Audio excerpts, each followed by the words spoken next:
faith, and forgiveness. That's a tremendous combination. And we find this in the Gospel of Mark in the 2nd chapter, where Jesus was in this house and he was preaching the word.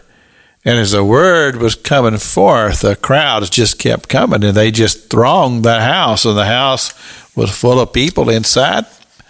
And there were these men, they saw and observed the whole thing, and they thought among themselves is that we have a friend who is extremely ill. And I believe that they perceived that if they could get their friend in the presence of Jesus, from everything they had heard, that their friend could be healed. But the problem was that Jesus was in this house, and there was just a multitude of people thronged up close to him. And there was just no way to get in there with a stretcher or whatever conveyance they might have their friend on. So they devised a plan, and they decided that they would take the tiles off the roof, and they would tie ropes to this conveyance that they had their friend on, and they would drop him down in the very presence of Jesus. And the plan worked. And so Jesus is preaching the word, and all of a sudden there's a noise up on the roof, and all of a sudden there's an opening, and here comes this conveyance down with this man. Now, the thing that happened immediately, Jesus, he took it all in, and pretty quickly he figured out what was going on here.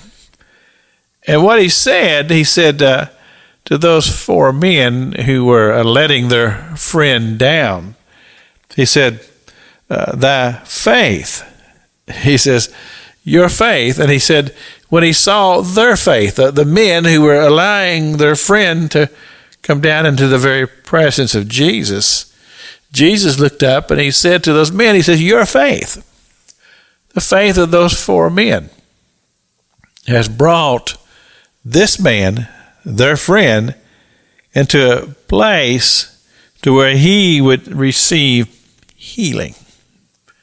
And so faith has been in action here.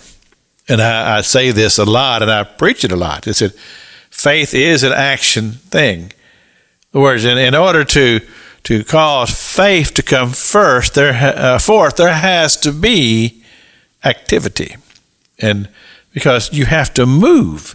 You have to move toward faith. Faith has to be exercised.